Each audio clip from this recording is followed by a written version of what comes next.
Stage पे India गठबंधन के वरिष्ठ नेता खारगे जी, सोनिया जी, शरद पवार जी,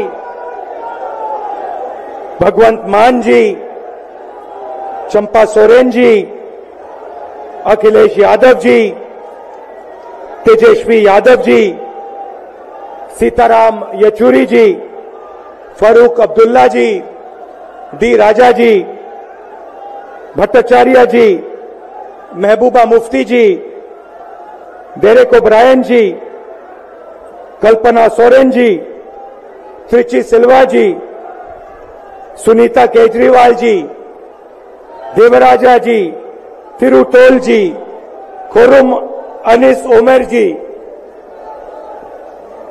और स्टेज से मैं केजरीवाल जी और सोरेन जी का भी नाम लेना चाहता हूं, क्योंकि वो आज यहां है नहीं, मगर दिल में हम सब एक साथ खड़े हैं।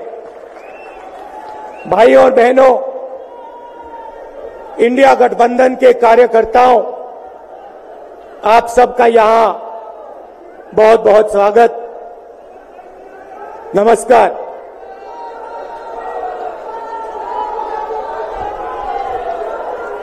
आजकल आईपीएल के मैच चल रहे हैं, देखते हो आप लोग। मैच फिक्सिंग शब्द सुना है आपने? सुना है? जब बेईमानी से एम्पायर पर दबाव डालकर प्लेयर को खरीदकर कैप्टन को डराकर मैच जीता जाता है। क्रिकेट में उसको मैच फिक्सिंग कहा जाता है। हमारे सामने लोकसभा का चुनाव है। अंपायर किसने चुने? नरेंद्र मोदी ने। हमारी टीम में से मैच शुरू होने से पहले 2 खिलाड़ियों को अरेस्ट करके अंदर कर दिया। तो भाइयों और बहनों, ये जो चुनाव हो रहा है, नरेंद्र मोदी जी इस चुनाव में मैच फिक्सिंग करने की कोशिश कर रहे हैं। ये जो उनका 400 सीट का नारा है, ये बिना ईवीएम के, बिना मैच फिक्सिंग के, बिना सोशल मीडिया और प्रेस पर दबाव डालकर खरीदकर ये 180 पार नहीं होने जा रहा है। सब मिलाकर आप देखिए, कांग्रेस पार्टी विपक्ष की सबसे बड़ी पार्टी है। हमारे सारे के सारे बैंक अकाउंट बंद कर दिए गए हैं। चुनाव के बीच में देश की सबसे बड़ी ऑपोजिशन की पार्टी के सारे अकाउंट बंद कर दिए। हमें कैंपेन चलाना है, हमें लोगों को प्रदेशों में भेजना है, पोस्टर लगवाने हैं, सारा का सारा जो हमारे रिसोर्सेज हैं, बैंक अकाउंट बंद कर दिए गए। तो ये कैसा चुनाव हो रहा है? नेताओं को धमकाया जाता है, पैसे देकर सरकारों को गिराया जाता है, नेताओं को जेल में डाला जाता है। केजरीवाल जी को, सोरेन जी को ये पूरी की पूरी मैच फिक्सिंग करने की कोशिश की जा रही है। और ये मैच फिक्सिंग सिर्फ नरेंद्र मोदी नहीं कर रहे हैं। ये मैच फिक्सिंग नरेंद्र मोदी और हिंदुस्तान के 3-4 सबसे बड़े अरबपति मिलकर कर रहे हैं। यह सच्चाई है। और यह मैच फिक्सिंग क्यों हो रही है? भाइयों और बहनों, इसका सिर्फ एक लक्ष्य है कि हिंदुस्तान का संविधान, जिसने इस देश के गरीब लोगों को भविष्य दिया, सपने देखने का हक दिया,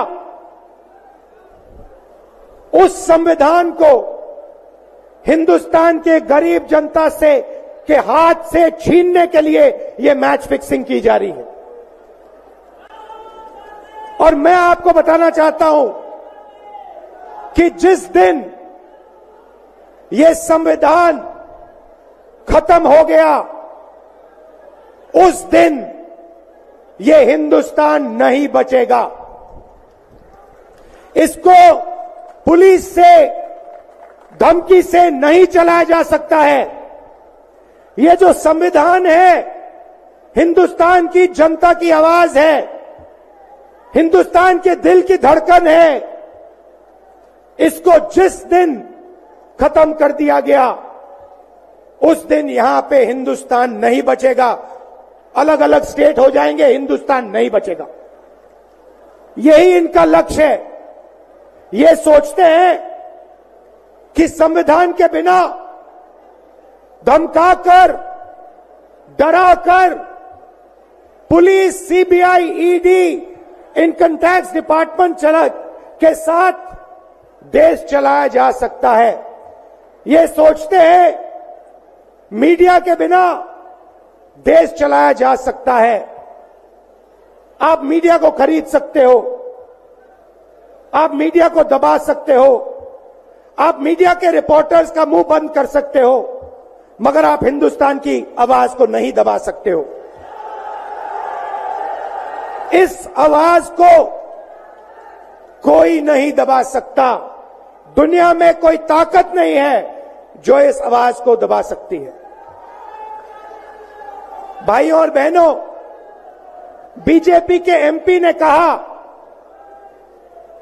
कि जैसे ही हम चुनाव जीतेंगे, मैच फिक्स करके 400 सीटें जीतेंगे, वैसे ही हम संविधान को बदल देंगे, संविधान को रद्द कर देंगे। ये ऐसे ही नहीं बोला गया। ये टेस्ट करने के लिए, आइडिया टेस्ट करने के लिए बीजेपी के एमपी ने बोला है। ये लड़ाई संविधान को बचाने की लड़ाई है। जैसे अखिलेश जी ने कहा, संविधान चला जाएगा, गरीबों के हक चले जाएंगे, आरक्षण चला जाएगा,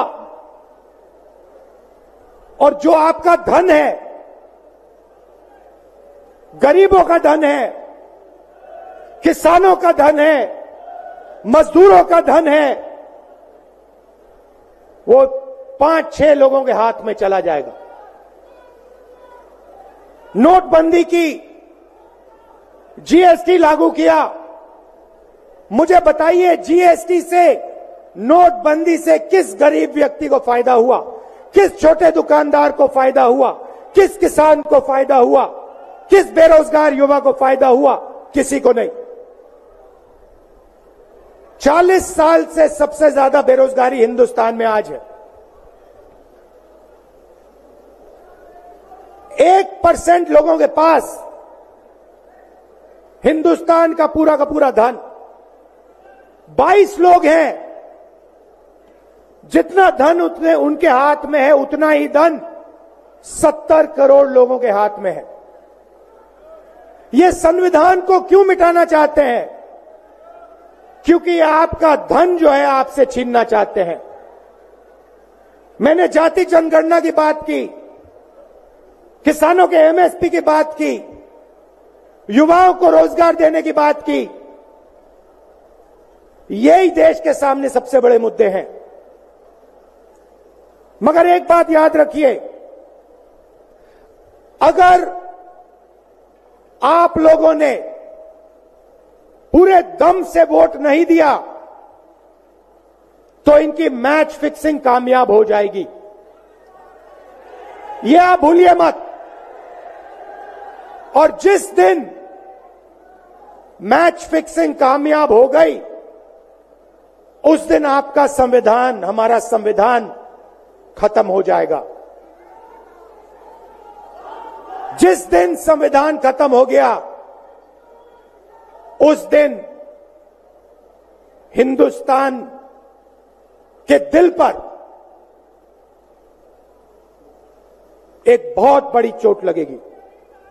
तो ये जो चुनाव है, ये चुनाव कोई मामूली चुनाव नहीं है। ये चुनाव हिंदुस्तान को बचाने का, संविधान को बचाने का, और जो गरीबों का हक है, किसानों का हक है, पिछड़े वर्गों का, दलितों का, आदिवासियों का, गरीब जनरल कास्ट के लोगों का हक है, उसको बचाने का हक, उसको बचाने का चुनाव है। यह बात आप याद रखिए, क्योंकि अगर यह चुनाव जहां मैच फिक्सिंग की जा रही है, वो पूरे देश को दिख रहा है, बीजेपी के लोग कह रहे हैं। कल में से एक व्यक्ति मिलने आया, मुझे कहता है मैं ट्रेन से आया, मेरे साथ बीजेपी के कार्यकर्ता बैठे थे, उन्होंने कहा कि कुछ ना कुछ गड़बड़ है। यह सच्चाई है। इलेक्शन कमीशन के लोगों को नरेंद्र मोदी जी ने बैठाया, दो नेताओं को, दो चीफ मिनिस्टरों को जेल में डाला।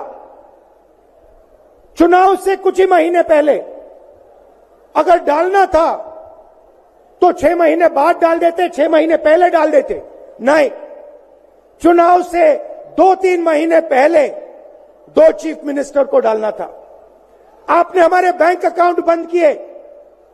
बैंक अकाउंट बंद करने थे, 6 महीने पहले करते, 1 साल पहले करते, 6 महीने बाद करते, कोई फर्क नहीं पड़ता। आप चाहते हो कि विपक्ष चुनाव ना लड़ पाए, और इसीलिए आपने कांग्रेस पार्टी के बैंक अकाउंट रद्द किए, आपने इलेक्शन कमीशन में अपने लोग बैठाए, आप जुडिशरी पे दबाव डाल रहे हो, क्योंकि आप चाहते हो कि मैच फिक्स हो, संविधान रद्द किया जाए और आप सत्ता में रहो। मगर भाई और बहनों, मैं सच बोलता हूं, और मेरी बात आप अच्छी तरह सुन लो। अगर हिंदुस्तान में मैच फिक्सिंग का चुनाव बीजेपी जीते और उसके बाद संविधान को उन्होंने बदला, तो इस पूरे देश में आग लगने जा रही है। जो मैंने कहा याद रखो, ये देश नहीं बचेगा। ये चुनाव